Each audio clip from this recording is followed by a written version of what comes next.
Welcome to Cooking with Countryside.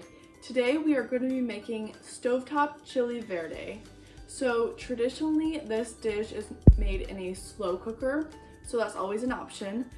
But if you didn't think ahead about what you're going to have for dinner in the morning and come around dinner time, you're like, oh, chili sounds good, then you can make this dish on the stovetop in a short amount of time. So what you're going to need from the market is an onion, some poblano peppers, some jalapeno peppers, tomatillos, garlic, and ground pork. And then some additional things you might want to use are olive oil for cooking the pork and then salt and pepper for seasoning the pork. So we have two options here. To get a better flavor, we want to blacken the peppers and the tomatillos. So we can either do that by roasting them in the oven at a very high heat or putting them in the broiler if you have a broiler. But if you'd like to make this all stovetop, you could boil these or steam these just to get them a little bit softer, because at the end we're gonna blend them all together. Today I'm gonna broil them to get a little bit more of that flavor. So the first thing I'm gonna do is I'm gonna take my tomatillos, and I have a pint of these, and I'm just gonna take off the skin, and then after that I'm gonna rinse them off, but I'm going to leave them whole when I broil them. And so you'll notice when you peel them off that they are a little bit sticky, and that's completely normal. I'm just gonna go ahead and rinse these. So the next step is going to be to seed the poblano peppers. Now, if you wanna eliminate this step, feel free. You can always roast them and then take out the seeds later.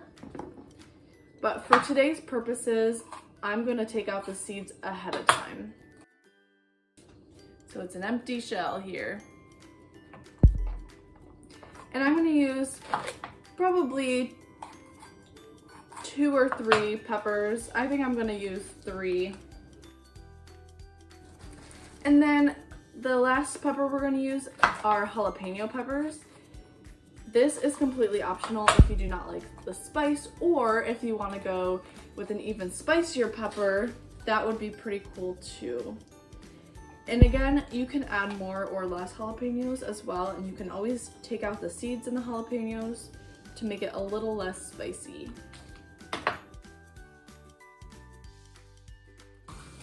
And I just like to rinse out the peppers to get out any leftover seeds, and I mean there's still going to be a few in there lingering, as always.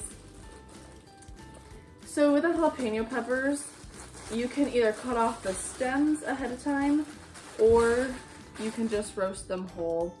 I'm gonna go ahead and cut off the stems now. And then again, use as many or as few as you would like. These ones are kind of small, so I'm gonna use about 6.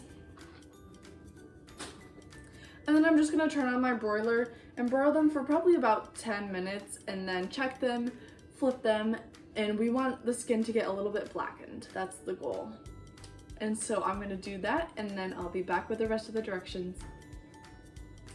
So our next step is going to be to cook the pork.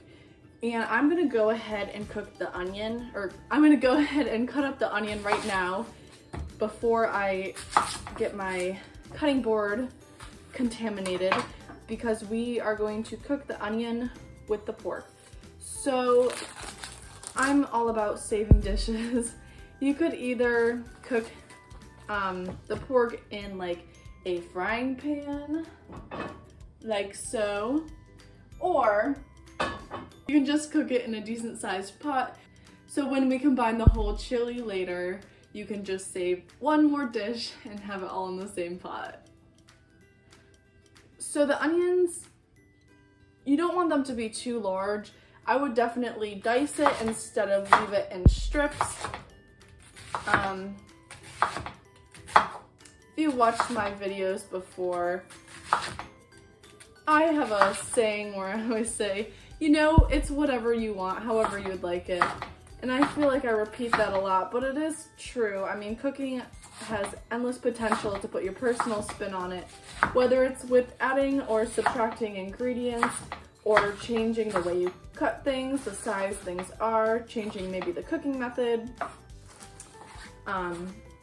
You can really make it your own, which is why, well, it's not the only reason why, but it influences all these different recipes around the world, and why, you know, the family secret recipe, well, it probably started as one recipe and then it just evolved because everyone put their personal touch on it.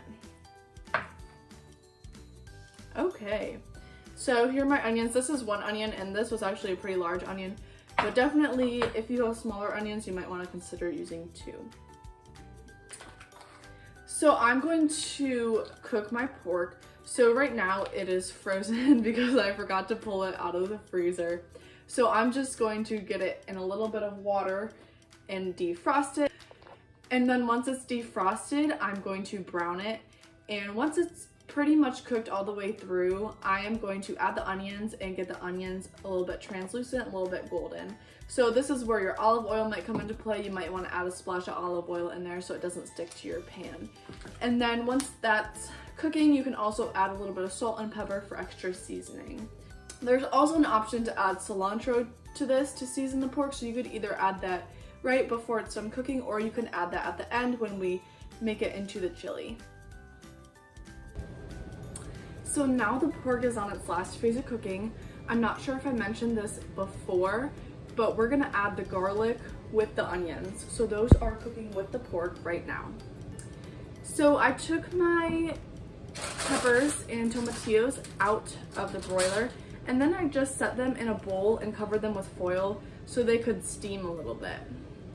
So now I'm going to take them out, and as you can see, they're nice and blackened. We are going to remove some of the skin from the pepper. This is optional. It's gonna help make the dish a little bit smoother, and so that's why blackening it helps.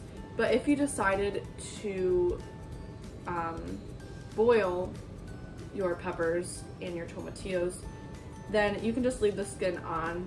And honestly, I might leave the skins of the other ones on just because it's easier. And there's nothing wrong with that.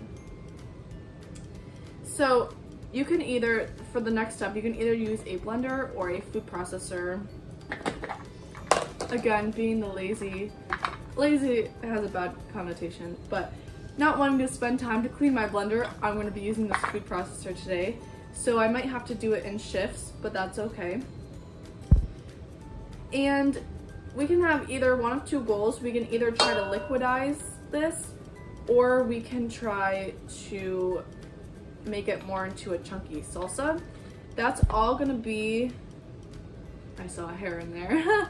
That's all gonna be dependent on how thick or thin you want your soup.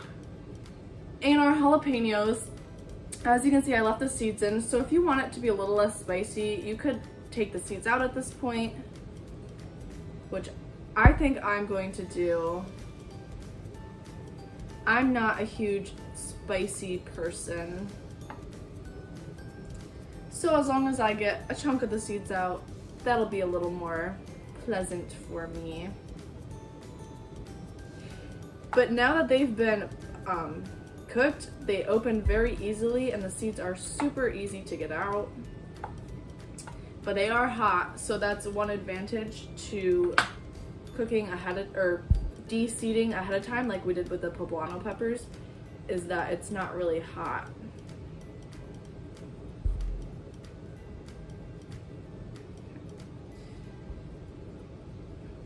And the reason that traditionally in this dish the peppers are blackened is to give it a little bit of extra flavor.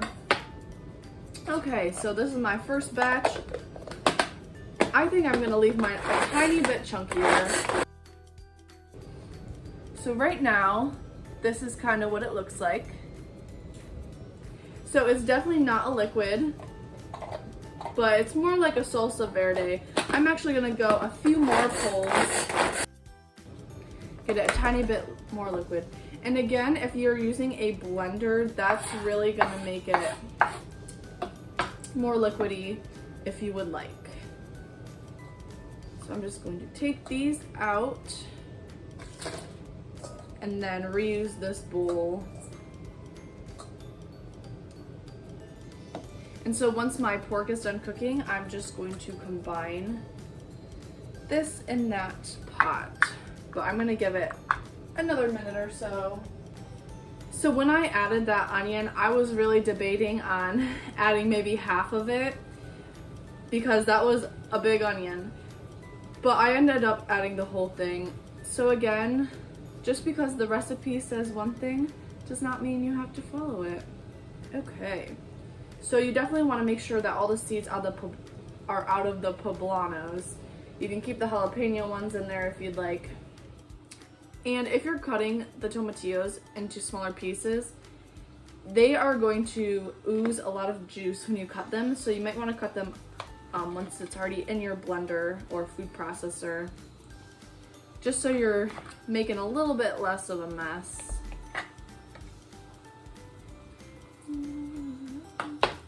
Now, I don't know about you, but I have the Ghostbusters theme song stuck in my head. It's that time of year, people. I actually haven't seen the movie before, surprisingly, somehow. But it's stuck in my head. At least I don't remember seeing the movie. One more jalapeno. I'm gonna scrape most of the seeds out. And we're gonna give it another whirl. Okay, and then I have one last little set to do here, and it's gonna be the same process. These are all tomatillos though. Let's see if we can do it without cutting them. Let's put this $10 food processor to the test. Okay, and then you can see this one was predominantly tomatillas, so it's a lot more watery, and I can't tilt it anymore, I'm sorry, or else it would spill everywhere. So right now it's a beautiful salsa. I almost just spilled that everywhere. It's a beautiful salsa. And maybe you'll be able to see or not. I'm just gonna pour this right in. And I'm gonna mix that up. Now that's really the last thing that you'll need to make this chili. So I'm just gonna mix it all up, heat it up together, and then the flavors will mend together a little bit. If it is too thick for you, you can add chicken broth or vegetable broth or even just water to make it more of a chili, more of a thin liquid texture. More of a thin texture, that's the word I was looking for. And this would pair really nice with some fresh baked bread. Warm it up in the oven, dip it in there. Perfect. If you're interested in learning how you can get the ingredients to make Stovetop Chili Verde, visit countrysidefoodandfarms.org. Thank you.